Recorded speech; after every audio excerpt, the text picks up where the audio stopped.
What if the most powerful man in America simply vanished for just 48 hours? And the entire internet exploded with rumors that he was gone for good. It sounds absurd, but that is exactly what happened over Labor Day weekend. A brief silence from Donald Trump set off a storm of speculation, headlines, and memes.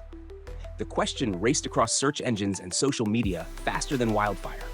Where is Trump? What really happened? This is not just a story about a president's weekend plans. It is a story about us, the way our culture now reacts when even a small pause occurs. In a world that demands constant updates, one missing face on camera can feel like the end of everything.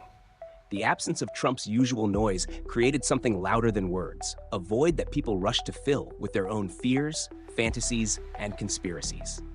Welcome to Beyond 60 Wisdom. If you find value in deep stories like this, please subscribe to the channel so we can keep bringing you powerful insights and thought-provoking analysis. Your support gives us the energy to keep going. Think about it. How did a couple of quiet days turn into one of the most trending moments of the year? Why did people leap from silence to certainty, from absence to alarm? The answer lies in our collective addiction to drama. And the truth is far more unsettling than the rumor itself. In the next part, we will uncover how this frenzy spread, the images that fueled it, and the deeper forces at work behind the headlines. Stay with me, because what comes next is the heart of the story, and you won't want to miss it. As the weekend unfolded, the conversation shifted from blurry pictures to full-blown theories. I kept asking myself, how could a short break in the public schedule turn into such chaos?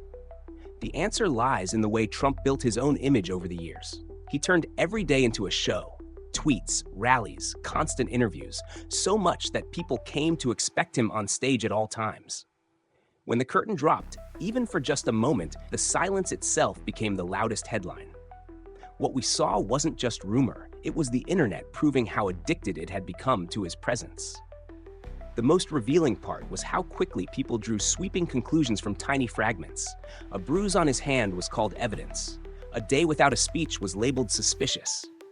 The truth didn't matter. What mattered was feeding the hunger for drama. This is where I see the danger. The moment absence becomes a canvas, the crowd paints whatever story they crave. It is less about facts and more about filling a void that no one knows how to sit with. And there is another layer. This storm also highlighted the uneven way the public treats different leaders. When others vanish for days, it rarely makes headlines. But with Trump, the spotlight is so relentless that even his silence feels staged, as if it must mean something larger. That imbalance says a lot about the expectations he created and the way audiences consume him as daily content. But here's the twist. What happened after this frenzy was even more surprising. The reaction didn't stop at rumor. It was turned into fuel, into strategy, into something that went far beyond a quiet weekend. Stay tuned, because in the next part, we'll step into the climax of this story. And that is where the shock really begins. When Trump finally reappeared, standing before cameras in the Oval Office, he brushed aside the speculation with a simple declaration that he felt stronger than ever. But the real twist was not in his words. It was in how the frenzy was repackaged. A political action committee backing him seized the moment, blasting out an email with the bold headline, "I'm alive," turning rumor into rallying cry. What started as whispers online was now transformed into fuel, proof that even absence could be monetized, politicized, and spun into energy for his movement. Watching this unfold, I realized that silence itself had been weaponized. This is where the story stops being about health and becomes a mirror reflecting our culture. We are living in an age where attention is currency, and Trump knows exactly how to play with it. His disappearance, accidental or not, revealed a machine that thrives on suspense. The media needs his every gesture, critics need his every misstep, and supporters will cling to any message that shows defiance. When he returned, the relief was less about clarity and more about the drama being fed once again. And yet the most unsettling part is how this cycle keeps repeating. Every pause, every unexplained gap becomes another opportunity for frenzy. It raises the question, who is really in control? The man at the center or the audience that cannot look away? This story doesn't end with a reassuring statement. It ends with a reminder of how fragile truth can be when absence speaks louder than presence. And what comes next will take us even deeper into that unsettling reality. Stay close, because the heart of this story is only beginning to unfold, and the next part will challenge everything you think you know. What happened in those tense days forced me to think about how fragile our relationship with truth has become. The frenzy was not only about Trump's silence, it was also about the way people rushed to fill that silence with their own stories. Some saw a bruise and called it proof, others saw a missing appearance and claimed it was the end. But in reality, the facts never changed. He was still there, and yet the narrative spiraled into chaos. This reveals something deeper. In today's world, perception often overtakes reality, and once it does, it becomes almost impossible to pull people back. I also couldn't ignore how uneven the spotlight has been. Joe Biden faced constant speculation about age and fitness, and now Trump is being placed under that same microscope. Both men are older, both are scrutinized, but the coverage is shaped less by medical reports and more by the hunger for a story. It feels like the public isn't looking for answers. They are looking for drama. And the more dramatic the story, the faster it spreads. This cycle tells us something about ourselves. We are so used to being fed a steady diet of daily outrage that when nothing happens, we panic. Silence feels suspicious. A quiet weekend becomes suspicious. And when leaders understand that, they can use it, turning even the absence of news into a tool. But here's the uncomfortable truth. The more we play into it, the more we strengthen a system that thrives on confusion. The real question isn't just about Trump, it's about us. Why do we let silence terrify us more than facts? Don't leave just yet, because the next part will expose the most shocking twist of all, and it's the moment where this entire story turns upside down. The climax of this story came when Trump's own team and supporters flipped the script. Instead of ignoring the rumors, they leaned into them.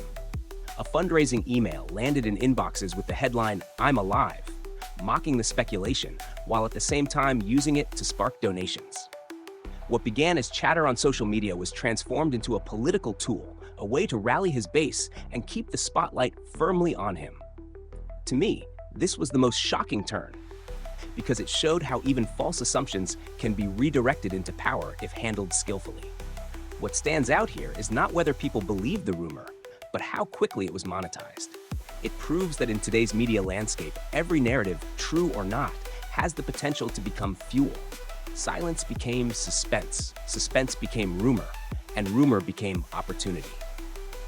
Watching this, I realized we weren't just witnessing a political figure managing a crisis. We were watching the machinery of attention economy at work. This turning point revealed the fragility of truth in our era. People no longer wait for facts, they respond to impressions. And once those impressions spread, they can be twisted, repurposed, and sold back to the very audience that created them. That is what makes this part of the story so unsettling. Absence was turned into profit. But the most important question remains. If a simple rumor can be spun into a weapon of influence, what happens when the stakes are even higher? The next part will push us into that uncomfortable territory, where the line between fact and fiction nearly disappears. Don't leave now. The real heart of this story is still ahead, and it's the revelation that changes everything. What this entire episode really exposed is something much larger than a single rumor. It revealed how fragile the flow of information has become, and how quickly society reacts when a familiar figure suddenly goes silent. We are no longer patient for facts. Instead, we rush to create our own answers, and in doing so, we blur the line between truth and imagination. This is the culture we live in now, a world where attention itself is the real prize, and whoever commands it holds the power. The Trump moment was just a case study, but the implications reach far beyond him. It shows how any public figure can become the center of a storm, not because of what they did, but because of what people think they might have done. In this sense, silence becomes dangerous, not for what it hides, but for what others project onto it. That is the new reality of politics, media, and public life in the digital age. And here's where it connects to the future. If absence can create such chaos, imagine what will happen when technology amplifies these moments even more. Artificial intelligence, deepfakes, and instant sharing already make it nearly impossible to separate real from fake. A single photo, a short clip, or even a gap in appearances can trigger a global reaction. The story of one weekend points us toward a future where perception dominates everything, and where truth will have to fight harder than ever to survive. The real lesson is not about one man's health or schedule. It's about how we consume stories and how quickly we let them define reality. And if you think this episode was unsettling, don't move just yet. The next part of the story uncovers the sharpest twist, and that's where the entire picture comes into focus. The final question I keep coming back to is not about Trump himself, but about us. Why did millions of people leap so quickly into fear, speculation, and fantasy the moment he disappeared from view? It says something uncomfortable about the world we live in today. We have become so dependent on constant updates, so wired into the expectation of daily drama, that silence feels unbearable. Instead of waiting, we invent. Instead of checking, we assume. And once those assumptions spread, they take on a life of their own. This moment exposed the hunger for spectacle that drives modern media and public opinion. It revealed how absence is no longer neutral. It is suspicious, even threatening. And it also showed how quickly that suspicion can be repurposed, turning into headlines, fundraising tools, or viral memes. The story stopped being about what was real and started being about what people could make others believe. That is the frightening part, because it means the truth itself is no longer enough. So what do we do with that knowledge? We could dismiss it as another wild weekend on social media. But if we are honest, it forces us to reflect on our own role. Every click, every share, every comment adds fuel to the fire. The power doesn't just sit with leaders or news outlets, it sits with all of us, the audience. And until we change the way we consume, the cycle will repeat. So I want to hear your thoughts. Do you believe Trump was simply caught in the storm of rumor? Or do you think he knows exactly how to use that storm to his advantage? Leave your answer, because in the next part, we'll step into the deepest layer of this story. The one that flips the whole narrative upside down. Don't leave yet. The most revealing twist is still to come. The whirlwind of speculation surrounding Trump's brief silence revealed more than a passing rumor. It exposed the fragile relationship between truth, perception, and the hunger for constant updates in our digital age. In just a few days, absence turned into suspicion, suspicion became headlines, and headlines evolved into opportunities for influence and fundraising. The actual facts mattered less than the speed of imagination, and the story quickly shifted from reality to a stage play shaped by the crowd. This event highlighted the immense power of social media, the constant demand for drama, and the way silence can now be louder than any statement. From my perspective, the most important lesson here is not about Trump, but about us. We as a society have become accustomed to consuming drama instead of truth. We rarely pause to reflect, verify, or wait. Instead, we fill gaps with fear or fantasy because silence feels uncomfortable. This is where the danger lies. When absence is enough to create chaos, truth is forced to compete with noise. Yet within this unsettling picture, there is also a chance for growth. The positive takeaway is that we can choose to step back and reclaim our attention. Instead of letting every rumor or headline dictate our emotions, we can learn to pause, breathe, and reflect. In daily life, this could mean resisting the urge to assume the worst when someone we care about doesn't respond right away. It could mean questioning before sharing news online, or reminding ourselves that silence is not always a signal of danger. It can also be a space for rest, clarity, and renewal. If we apply this mindset, we not only protect ourselves from being manipulated, but also cultivate patience and discernment in a world that thrives on rushing to conclusions. So let me ask you, what do you think is the healthiest way we, as individuals, can respond when silence or uncertainty makes us uneasy? Please share your perspective in the comments below so others can learn from your insight. And if you found value in this reflection, consider subscribing to the channel. Your support gives us the motivation to keep creating meaningful content for you.